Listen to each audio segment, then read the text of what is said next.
babysat kids before I was successful as an actor. So I've always been someone who's been very comfortable around children and of all ages. So that for me was something that I kind of slid naturally into. But I don't think, I wish that being a dad on TV would have prepared me more, but it really didn't.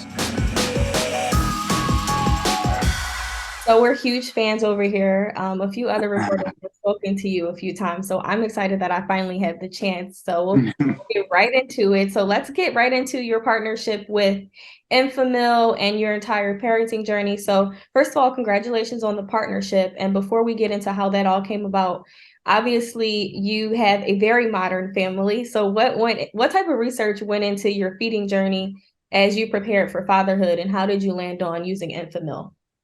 Yeah, no, thank you. Justin and I were both obviously totally new to this, and we did a bit of research specifically around what kind of formulas to use. But when we were at the hospital with Beckett, they actually gave us Enfamil at the hospital, so that was one that I was probably going to end up using. And then once the hospital was like, "This is the one we use," I was like, "Okay, perfect, great." And what I love about Enspire Optimum is it's Enfamil's closest formula to breast milk. So, Justin and I can't breastfeed.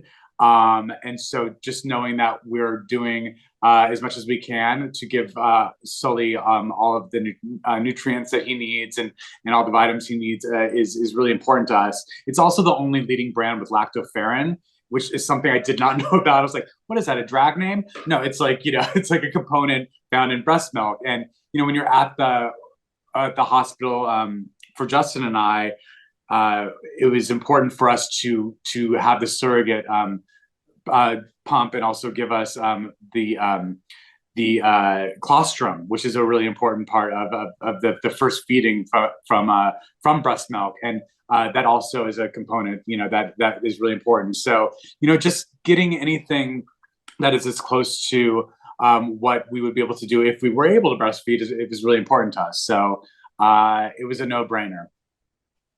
Well, how did the partnership with Enfamil come about? Well, they asked me. They said, you have a unique experience with being a parent. I'm in a same-sex couple, and we had to look for alternate means to feed our children, and it was just very important to us to find the best. So that's why we landed with Enspire Optimum. And I think there are just so many people, both obviously same-sex couples like Justin and myself, that have to look for alternate means to feed their children. But there are also so many straight couples and single mothers who are having to look for alternate means. Maybe they can't produce breast milk, and maybe they're having issues with latching. So it's very important, obviously, when you're stressed out and you're a new parent, and all you want to do is make sure that your child has the right nutrients. And it can be a really stressful thing, and they just make it really, really easy, and that your baby's getting everything that it needs. So I was thrilled to be sort of a spokesperson for that. It's very important for me to make sure my children are obviously well fed and nurtured. Now, you're a father of two, so did you find any differences in feeding your first child versus your second? Yeah, I mean, Sully is like a machine. He just wants to eat and eat and eat and eat. I mean, I think if we finished the bottle, he would order another one. He'd be like, another round of that. With Beckett, he would have a bottle, then he'd be fine. Sully is just he's a maniac. And so I'm shocked at how much he eats. He's already in 9-month-old clothes, and he's only just, pushing 5 now, 5 months. So it's he's growing at a rapid rate. So I do notice a difference there for sure. Now, you've been very open about your surrogacy journey, as well as other public figures. I feel like it's definitely becoming more of a common topic of discussion, but I feel like there is some stigma attached to it. Do you feel as if surrogacy gets its just due in terms of the journey to becoming parents? I think there's obviously many different ways to expand your family. Adoption's obviously a way. There's, I have friends who have foster cared as well. For us, surrogacy was the way that we wanted to go. Justin is a cancer survivor. My husband's a cancer survivor, and he went through chemotherapy at a very young age, and his parents had the foresight to bank his sperm before going through chemotherapy. So we really wanted to honor that thoughtfulness that they had when Justin was so young. So it was always our plan to work with a surrogate. We found a wonderful person who is, obviously so generous with her time, and her husband was so generous. And it's not a small thing to ask someone to carry your child. So it's a very meaningful relationship that's developed between the intended parent and the surrogate. And she's truly an angel in our lives. I mean, that she's been able to help bring us to beautiful young children that we love so much is so important. But I think it's with people who are looking to expand their families, it's a conversation that needs to be had, and everyone needs to be on the same page. And there are pros and cons and complications to every single way. Whether it's something that's an accident or just a happy surprise, or if it's something that you have to truly plan every step of the way, like surrogacy. It's something that needs to be agreed upon. And at the end of the day, we have these two wonderful children that we hope to raise to be two wonderful men who will, make this world a better place. So that's what we're looking for too. Now, ironically, in your role as Mitchell Pritchett in Modern Family, you adopted 2 children, and now in real life, you are a biological father of 2. So did the show and working with Aubrey and the other children prepare you at any level for what fatherhood entails? You would think it would, but it really didn't. I mean, it's so different. When Aubrey was very young and she would get fussy on set, a caretaker would come in and take her away, and then they would play with her. She would have to go to school. Like when it's just you and your kid, there's no nurse that shows up to sweep the baby away because they need a break. Gloria doesn't walk in. Yeah, that's right. So I thought it would prepare me. I mean, I love children. I babysat kids before I was successful as an actor. So I've always been someone who's been very comfortable around children and of all ages. So that for me was something that I kind of slid naturally into. But I wish that being a dad on TV would have prepared me more, but it really didn't. Now, there was a reported Cam and Mitch spinoff. Was there any truth to that? And if so, what stalled that project? And would you be open to it at this point, 3 years removed since the show has been off the air? Right. There was some truth to it. And there was a really wonderful script that was written. And I'm not an executive at ABC or I'm not an executive anywhere, but there's obviously lots of reasons why they just felt like it was not the right time. I do think, Modern Family was on for 11 seasons. Mitch and Cam were in people's living rooms for 11 years. That's a really great run. And I think, there's space and room to tell new stories. So I understand why maybe they thought okay, maybe now is not the right time. Maybe we need a little more space from them before we bring them back. I personally am really excited to see the shows that are coming in. And a lot of shows held the door open for shows like Modern Family. And I know that we're holding the door open for shows that are going to push the envelope even further and show even more representation. So I'm excited to see these new stories being told. And I was happy to sort of step back and be let the new kids come in. That being said, I mean, I love Mitch. I love Cam. I love all the characters of Modern Family, and I love the people that I created that show with. So if there was an opportunity to come together at some point in the future, I would certainly entertain it. And like I said, the spinoff that they wrote was really, really good. I mean, we had great writers and really great minds behind that show. So you can only imagine that what they came up with was, very exciting and very fresh and very new. And I loved it. So it was sad that it didn't happen, but who knows what the future holds. Now, you mentioned that Modern Family really opened the door up for a lot of shows of its kind, or to have different discussions about what family and life looks like. What are you most proud of that Mitch and Cam represented, especially with Eric Stone Street not being someone who identifies as LGBTQ+, but he is obviously an ally, and you've joked in the past that, he was gay for pay. Yeah, I mean, what I'm really proud of is like I grew up in Albuquerque, New Mexico. I was born in 1975.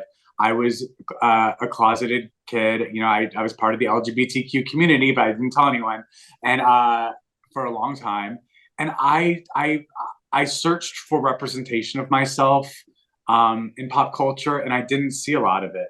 And so I'm just so proud that we were able to be that for kids now, and that we were a committed couple who did have a family and were part of a larger family. And like it means a lot to me that they were, I mean, like they were sitcom characters, but they were also fully realized people, and like they weren't just, you know, the next door neighbor that would pop in every once in a while. um, and you know, I think Eric, you know, Eric and I talked about it. We're like, would he have gotten this role if Modern Family was being cast today? And I think, you know, he'd be the first to say probably not. And that's a good thing. I think, you know, that we have come a long way, and that. But I think at the time, you know, Eric, I read with several different actors for the role of Cam. Some were gay, some were straight, and there was just something about Eric, and there was this spark and this chemistry between the two of us that you couldn't ignore. And I wouldn't have traded him for any other Cam. You know, I don't think the show would have been as successful without him. And I adore him so much. And I think he brought so much heart and levity and compassion and empathy to that character. And I just don't see anyone else as him. That being said, would he be cast today? Maybe not. But I love that we had that moment, and he's someone that will be very important to me for the rest of my life. And I love his Cam. Now you mentioned that you loved all of the characters and your co-stars that you worked with, but who was your favorite character aside from yours and your immediate Pritchett Tucker, Pritchett household? Right. Gosh, that's a hard one to answer. It kind of changes because I was watching a rerun the other day. I just happened to be on. I was like, oh, let me pause and like look at this blast from the past. I literally watched the show like start to finish like 7 times. Really? I'm in the middle of like season 6 right now. Yeah. I love that. I mean, right now, maybe it's because I'm a father. I'm really enjoying Sarah Hyland and just the antics that she's gotten into. First of all, I think she's an amazing comedian, and she has a huge career in front of her. And she just consistently makes me laugh. I just think she's a really, really, really funny character on that show. But it's a really that's a hard question to answer. It's like, you know, Sophia also makes me laugh incredibly hard. Ty makes me laugh. I have such fondness for Julie, who I think is so brilliant in that show. And you know, every time I see her, she feels like a sister to me. So it's a really hard question to answer, but I do find myself laughing really hard at Sarah Hyland's material. Now, you said that the show was on for 11 seasons. Obviously, I know that because I'm still obsessed with it. Do you feel as if it was a good time for it to end? Or do you think that because of everything that was going on in 2020, that it was kind of like, okay, let's do it? I'm surprised that we got to finish it, actually. I think, you know, we finished a month before COVID hit. So I'm just thrilled that we were able to finish the season, the series rather. You know, we were thinking about ending after season 10. I'm kind of glad that they gave us one extra year, because for us as a cast and probably for our fans, it was like an opportunity to really say a long, slow goodbye and know that each step of the way, like this was the last time we're going to be doing this thing. So I was really grateful for that season 11. But I think it was also time for us to move on. You know, I was ready to move on as an actor and as an artist. I had a play in New York that I was really excited to go do, that I eventually got to go do after things opened up after COVID. You know, I think all of us are looking to, you know, expand what people think of us. You know, it's very hard when you play a character on television for 11 years to get people to look at you in a different way. And so we will probably spend the rest of our careers, you know, sort of in the shadow of these characters. So I think all of us want to try new things. And I was really excited by that opportunity to sort of stretch and you know, do new things. And speaking of doing new things, as you mentioned, you've done more than one play, but obviously you won a Tony for your performance in Take Me Out, and it received major social media buzz thanks to the new photo leaks. So what was your take on the whole fanfare from that whole ordeal? I was disappointed about the leak. Obviously, you know, that was a safe space for these actors.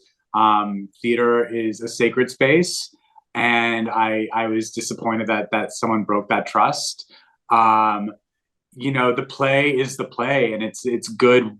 It was good before the leak, and it was, you know, obviously the same play after the leak. So I was very proud of the show we created, and you know, I was concerned that some of the people that were coming to the show because of the nudity were in for a very boring evening of theater because they're confronted with a lot of like really big thoughts and ideas and 3 minutes of a nude scene that they were, you know, excited to see. So, but I was like, look, I mean, this is a really brilliant play that tackles really difficult themes of themes of racism and homophobia and toxic masculinity, and it's really important to talk about. So, you know, if it's more eyes on this play, then that's great.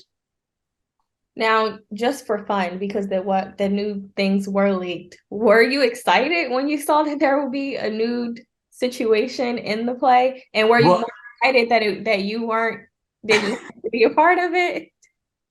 I was definitely happy I didn't have to be a part of the nude scene. I've been nude on stage before when I was younger, not in my 40s though. I think those days are done. I knew the play. I was a fan of the play already. I saw it in its original run in New York, so I was very aware of what the play was. But honestly, like, and this is a testament to the play.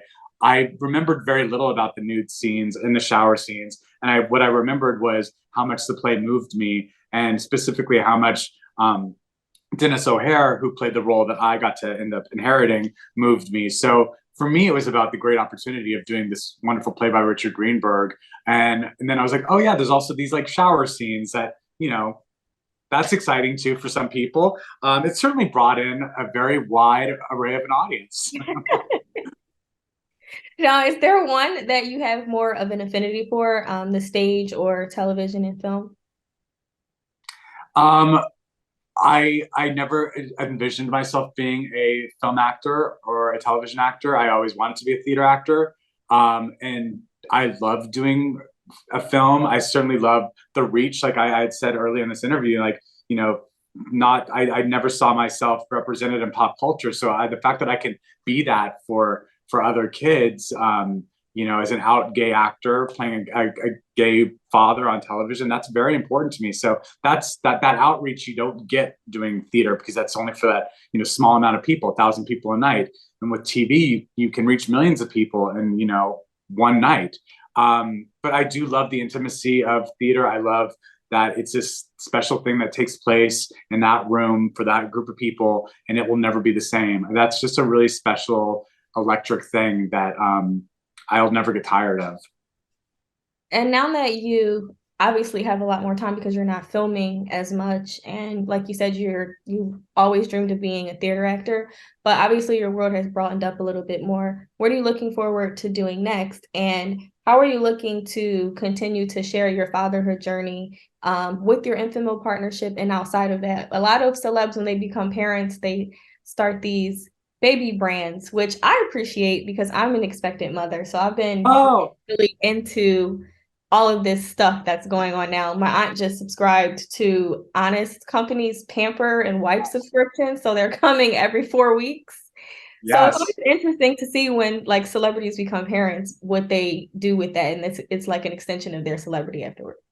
Well, I mean, this partnership is a perfect example of like what it's a thrill to do this because you know, I am in a same-sex couple and I can't breastfeed, and so like the fact that I can share my experience with Enfamil and how much it's meant to me to know that I am, you know, giving my babies the best possible first start is great. I mean, I love that I can share that piece of advice. And if you know anyone asks like what would I feed my kid, I would absolutely say, you know, we used Enspire Optimum Enfamil, and it's been wonderful for us. I mean, look at how big this child is, just proof and point.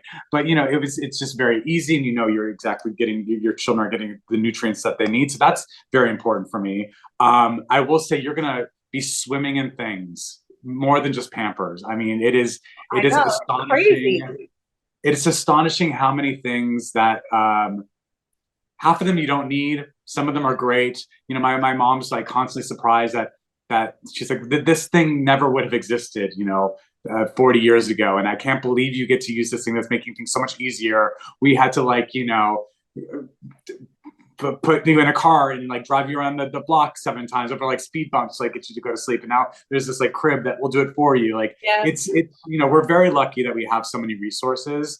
But I will say you're going to get a lot of advice, and it's a lot of picking and choosing, and just going with your gut instinct is very important, for sure. And congratulations. Oh, thank you. And do you foresee yourself starting like, because I don't really see this. We have a lot of the mommy brands, but a father brand or a daddy brand, a dad. Yeah, I mean, I have a foundation pronoun, and we actually sell. We've created some sleep sacks with this great company, Millie. So that's something we're doing. But I'm actually interested in writing a kid's book about my journey, because as I was trying to talk to Beckett about being a big brother, I was having a hard time finding books that weren't sort of tied into a traditional family with a mother and a father. Like it was, I was having to sort of like create my own stories to sort of explain to him what it meant to be a big brother. So I think there's a space in the literary world for kids books about this unique experience. So yeah, I'm definitely thinking about it for sure. I'm not gonna like be the next Honest brand or like Hello Bello, but I love that they exist. Well, it's been so fun talking to you. Congratulations on everything, and we look forward to speaking to you again next time.